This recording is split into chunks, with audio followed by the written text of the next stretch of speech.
నమస్తే, జై శ్రీరామ్, భరత్ మాతా కి జై, వందే మాతరం. నేను మీ విలాసాగరం రమేష్. ఈరోజు 18th అక్టోబర్ 2025 శనివారం రాత్రి 8:21 వీడియో చేస్తున్నా. ఇప్పటి వరకు 1300 చిల్లర కిలోమీటర్స్ వచ్చిన, ఇంకా జగిత్యాల ఇక్కడికి వెళ్ళి 250 కిలోమీటర్లు ఉంది. చాలా మంది ఉత్తర తెలంగాణ ఆదిలాబాదు, నిజామాబాదు, కరీంనగర్, మెదక్ ఇట్లాంటి జిల్లాలు, ఈ 4 జిల్లాలల్లో ఎక్కువ గల్ఫ్ వేయిన వాళ్ళు ఉన్నారు.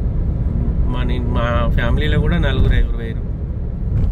అయితే ఇక్కడ ఉన్న ఉపాధి సరిగా లేక, ఉన్న ఉపాధిలో పిల్లలకు మంచి భవిష్యత్తు ఇవ్వలేక, మంచి ఎడ్యుకేషన్ ఇవ్వలేక, సరే బయట దేశం పోతే ఓ 10 రూపాయలు ఎక్కువ సంపాదించుకొని వచ్చి పిల్లలను మనం మంచి స్కూల్లో చదివించచ్చు, మనం అంటే ఎట్లా చదవలేము, వాళ్ళకన్నా మంచి భవిష్యత్తు ఇద్దామని ఎందరో అన్నలు దేశం కాని దేశం, ఎడారి దేశంలో పోయి కష్టపడుతారు.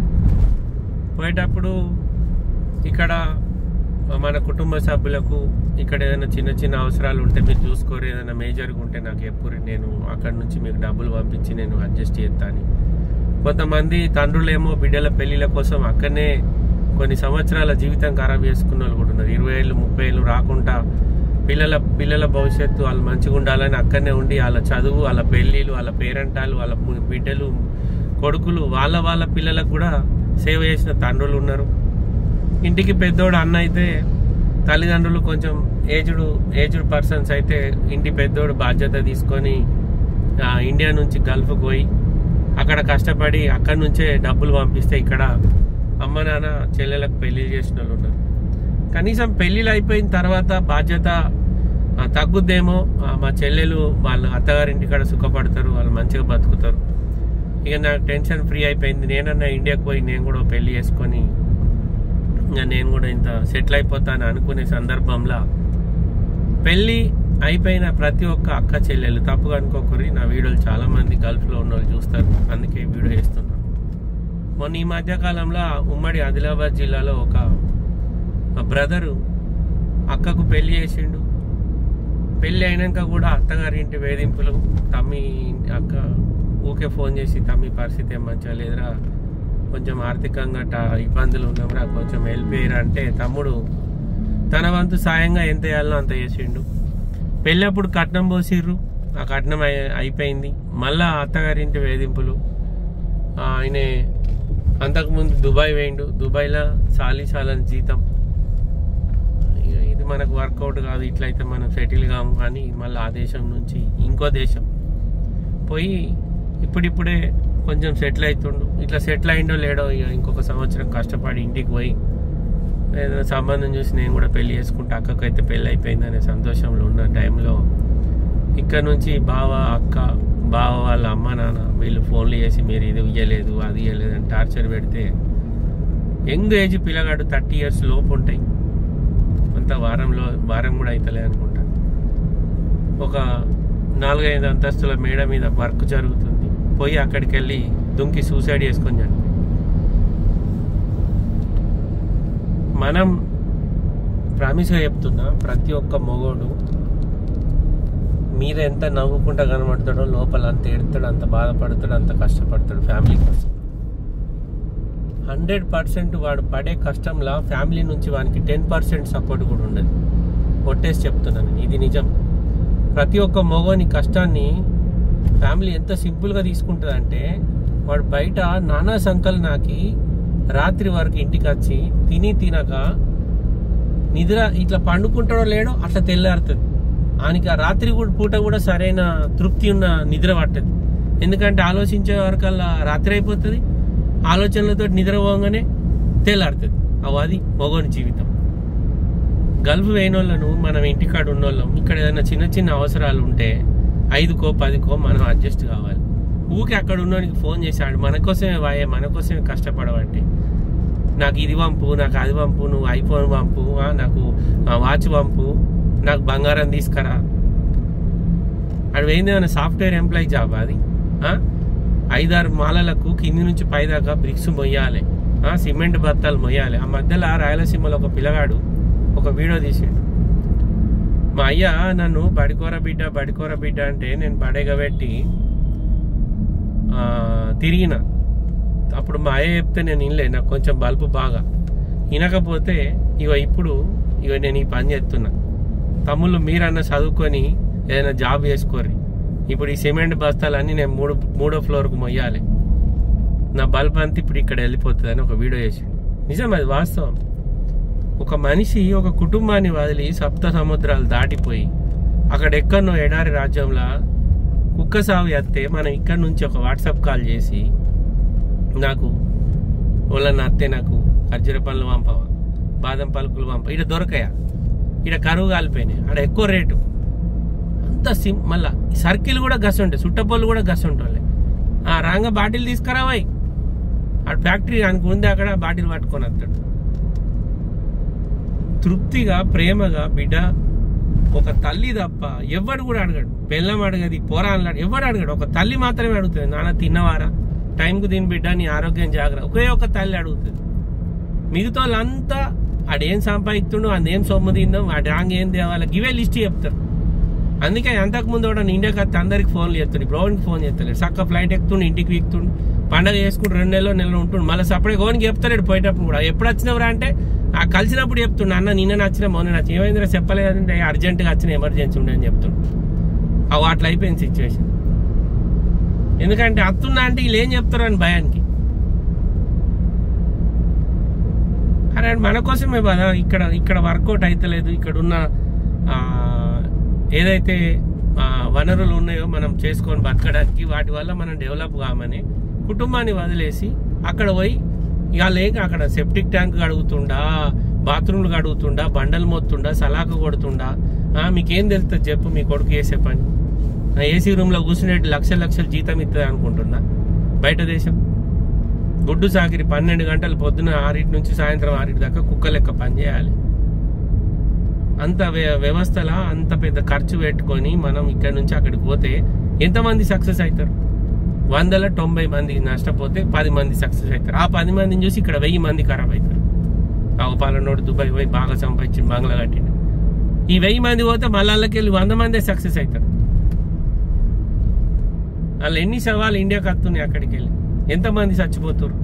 సరైన నిద్ర ఉండదు, సరైన ఫుడ్ ఉండదు. మనిషి మా మేనబావ ఉంటాడు సార్, నందగిరి తెగడపల్లి మండలం. ఇక్కడ 10 ఎకరాల భూమి ఉంది అతనికి.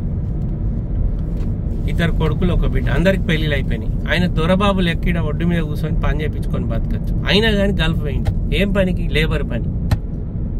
ఆ మనిషి పోయేటప్పుడు మంచి హైట్ పర్సనాలిటీ. ఇప్పుడనే ఛాతి బొక్కలు లెక్క పెట్టచ్చు. పని చేసి చేసి నెత్తి మీద ఎంటికలను ఊసిపీకి మనిషి కళ్ళు లోపలికి పోయి బొక్కలు, చెంప బొక్కలు బయటకు వచ్చి బొక్కలు లేలినాయి మనిషికి. అంత కష్టపడేటోనికి ఇండియా నుంచి ఫోన్ పోతుంది. ఏమని పోతుంది? తిన్నవా? కాదు, ఎప్పుడు వస్తావు? వచ్చేటప్పుడు ఇది తీసుకురా. ఇవి ఒక పలానోళ్ళు పైసలు అడుగుతారు, మరి ఇంట్రెస్ట్ అన్న కడదాం, డబ్బులు పంపు. మేనేజ్ చేయలేమా మనం ఇక్కడ? చిన్న చిన్న విషయాలకు అక్కడికి ఫోన్లు చేసి వాళ్ళని టార్చర్ పెట్టుడు. ఎంతమంది భరించుతారు? ఎంతోమంది ఎన్నో రకాలుగా ఇబ్బంది పడి సక్సెస్ అవుతామేమో, పిల్లలకు మంచి భవిష్యత్తు ఇస్తామేమో అని అక్కడ దాకా పోయిన వాళ్ళని టార్చర్ పెడితే ఆడికెళ్ళి పాపం పిల్లగాడు 30 years కూడా లేవు, అంత మీదకెళ్ళి దుంకి చనిపోయాడు. పెళ్లి చేసి అత్తగారింటికి పంపినాక ఆయనతో సపడే కాడ అత్తని మామని మేనేజ్ చేసుకోవాలి. మా వాళ్ళ పరిస్థితి మంచిగా లేదు, మీకు కాలు మొక్కితే దండం పెడితే ఒక 2-3 ఏళ్ళు ఆగురి. మా తమ్ముడు మంచిగా అయితే ఎంతనో కొంత మనకు మా హెల్ప్ చేస్తాడు. నేను ఒక్కదాన్ని అక్కను, నాకు ఒక్కడే తమ్ముడే. మనకెట్టకపోతే ఓళ్ళకి ఎడతాడని మొగన్ని మేనేజ్ చేసుకోవాలి, అత్తను మేనేజ్ చేసుకోవాలి, మామని మేనేజ్ చేసుకోవాలి. గవి సాధ కాదు. టీవీ సీరియల్ అయితే అత్త కోడలు కలిసి కూర్చుంటారు, చూస్తారు.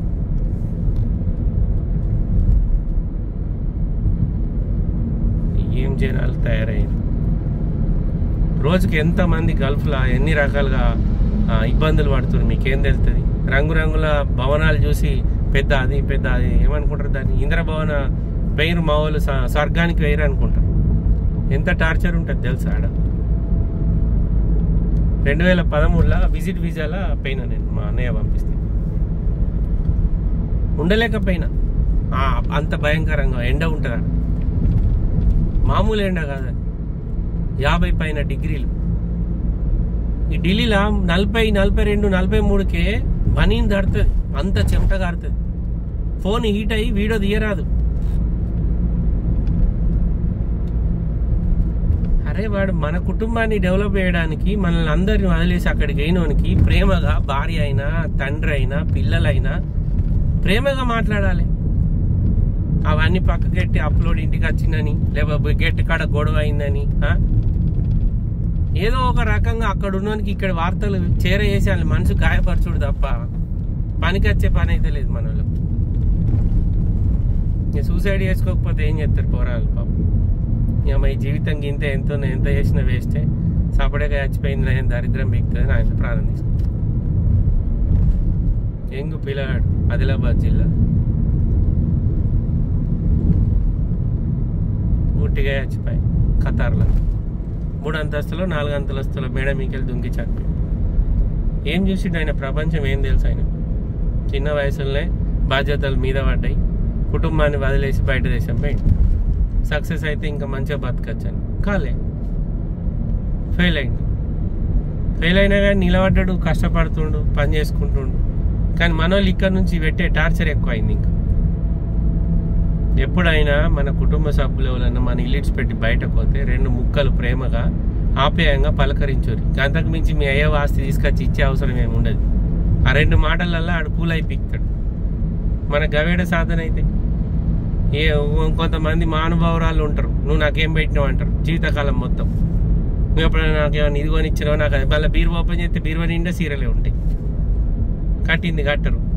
ఏమో అంత కాసులు 20-30 వేల సీర కొంటారు, అది బీరువాలో ఒకసారి వేస్తారు, దాన్ని బీరువాలో వారేస్తారు. 24 గంటలు నైటే గదా 200-300 నైట్ ఉంటుంది. మళ్ళీ ఎప్పుడైనా ఫంక్షన్కి అయినప్పుడే ఆ సీర డేట్ ఎప్పుడు వస్తుందో దానికి మళ్ళీ టైం ఎప్పుడు వస్తుందో. మన పెరి మీద ఉన్న బంగారం చూసి తృప్తి పడరు, పక్కింటి మెడల బంగారం చూసి బాధపడతారు. వాళ్ళ ఆయన చూడ దానికి ఎంత వేయించిచ్చిండు. ఆమె రాంగో 1 కోటి రూపాయలు కట్నం తెచ్చింది, నువ్వు తెచ్చినవా అంటే నువ్వు కట్నం కోసం చేసుకున్నావు నన్ను అంటారు. మళ్ళీ అగో నువ్వు నన్ను కట్నం కోసం చేసుకున్నావు, మరి ముక్క పెళ్లి రోజు ఎందుకు చెప్పలే అంటారు. పక్కింటి వాళ్ళతో మనకేం అవసరం? వాళ్ళ రోజు పంచభక్ష పరిమాణాలు తింటారు, వాళ్ళ స్తోమత అది. మనం తొక్కుతోటి తిందాం.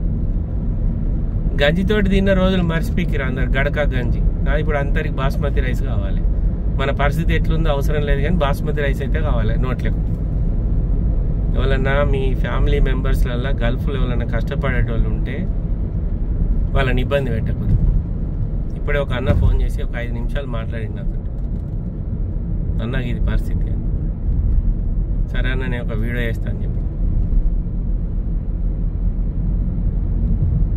మీ కుటుంబ సభ్యులు ఎవ్వరన్నా ఏ దేశంలో ఉండని, జస్ట్ తెలంగాణ నుంచి ఆంధ్రాలో ఉండని, ఆంధ్ర నుంచి బెంగళూరులో ఉండని, ఎక్కడన్నా ఉండని, ఫోన్ చేసి ప్రేమగా 2 నిమిషాలు మాట్లాడు. అది కావాలి ఇది కావాలి, వాళ్ళు అది కొన్నారు వీళ్ళు ఇది, ఇవే చెప్పకుర్రి. మన టైం వచ్చినప్పుడు మన కాళ్ళ కాడికి అన్నీ వస్తాయి. ఏ వస్తువు అయినా మనకు లేదా అవన్నీ మన దగ్గరికి వస్తాయి ఎప్పుడు మన ఇంటి పెద్ద మంచిగా ఉన్నప్పుడు. ఇక మన ఇంటి పెద్దనే లేకపోతే మనకు ఆ వస్తువు వచ్చేం లాభం చెప్పు. ఆ పిల్లానికి ఏం అవసరం? చిన్న వయసు పిల్లాడు సూసైడ్ చేసుకొని చచ్చిపోయాడు.